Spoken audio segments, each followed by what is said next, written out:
تو میں نثر میں رسول اللہ صلی اللہ علیہ وسلم کی عظمت اور آپ کی شان کو بیان کر رہا ہوں، سبحان اللہ، آپ کی سیرت کو بیان کر رہا ہوں. تو ہمارے ہاں یہ بھی ایک سمجھ لیا گیا کہ شاید نعت خوانی جی یا شاعری یا نظم شاید وہ تو رسول اللہ صلی اللہ علیہ وسلم کی تعریف اور توصیف ہے، جی جی جی لیکن آپ دیکھیے کہ ہمارے سیرت نگاروں نے، علماء نے، محدثین نے، فقہا نے جی آپ علیہ السلام کی ذات اقدس میں کیا تعریف اور تو آپ کی توصیف کی ہے کہ اتنی کتابیں کئی جلدوں میں لکھ دی اور گئی. یقیناً سچی بات ہے کہ میں سمجھتا ہوں کہ شمال ترمذی کی اگر بات کی جائے تو وہاں پہ تو حتیٰ کہ آقا علیہ الصلوۃ والسلام کی داڑھی مبارک میں کتنے سفید بال تھے وہاں تک بھی تذکرہ کر دیا گیا، مطلب آقا کی سیرت کا کوئی پہلو چھوڑا ہی نہیں ہے، تشنا چھوڑا ہی نہیں گیا. بالکل ایسے ہی ہے. جی اچھا، میں پوچھنا چاہوں گا صاحب اگر کیونکہ یقین جانیے کہ آقا علیہ الصلوۃ والسلام کی نعت پڑھنا اور سچی بات ہے نعت گوئی نعت خوانی جو ہے اس کے لیے شرعی اور میں سمجھتا ہوں کہ شعری شعور دونوں بڑا ضروری ہیں، لیکن آج جب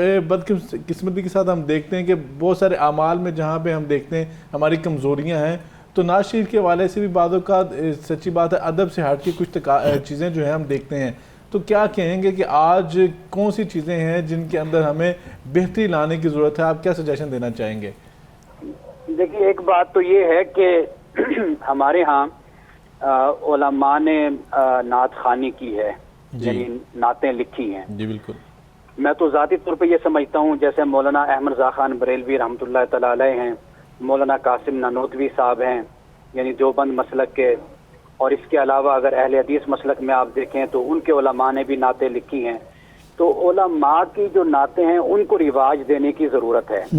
ہمارے ہاں کیونکہ اس لیے کہ وہ حدیث کو بھی جانتے ہیں، وہ قرآن کو بھی جانتے ہیں، وہ فقہ کو بھی جانتے ہیں، ان کے پاس سارا علمی ذخیرہ ہوتا ہے. آپ کی جو تعریف اور توصیف ہے یہ ایسے ہی ہے کہ جیسے پل صراط پہ چلنے والی بات ہے. بالکل ایسا صحیح فرمایا آپ نے. ہاں یہ بہت یعنی بہت آپ یوں سمجھ لیجئے کہ یہ ایمان کے لیے جہاں پر اضافے کا باعث ہے وہاں پر ایمان سے محرومی کا باعث بھی بن سکتا ہے. بلکہ اگر کہا جائے تلوار کی تیز دھار ہے، یعنی کہ دونوں طرف اس کی طرف. اب پل صراط میں نے اس لیے کہا نا کہ وہ کہتے ہیں کہ وہ تلوار سے زیادہ باریک اور تیز ہے. صحیح فرمایا آپ نے.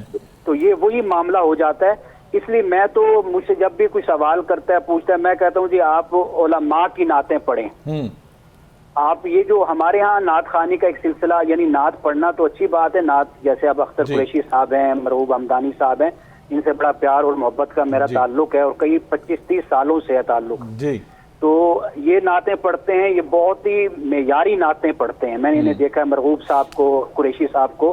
بات وہی صاحب آپ والی بات ہے نا کہ یہ نعت لکھتے بھی ہیں اور پڑھتے بھی ہیں، خود بھی صاحب علم ہیں اور علم والے لوگوں کے بھی جو ہے کلام پڑھتے ہیں.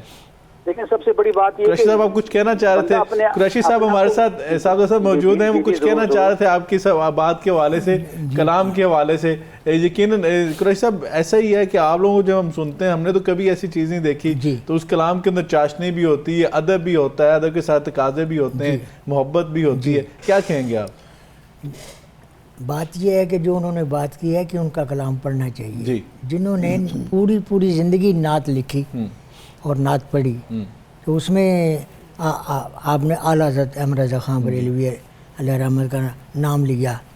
اسی وجہ سے حافظ صاحب، میں اور دوسرے احباب ان کا کلام پڑھتے ہیں زیادہ تر، کہ جنہوں نے نعت خوانی میں اپنی پوری زندگی صرف کی اور حضور کی بارگاہ میں عقیدت کے نذرانے پیش کیے. حفیظ طیب صاحب، حافظ مظہر الدین مولانا ظفر علی خان، نفیس الحسینی شاہ صاحب، ظفر علی خان صاحب. ہاں جی بالکل. یہ عبدالستار نیازی صاحب، حمد علی زوری صاحب جیسے انہوں نے کہا، اعظم چشتی علیہ رحمت. تو یہ ایسے لوگ ہیں جنہوں نے یہ نعت لکھی اور پڑھی اور خوب پڑھی. بالکل ایسے.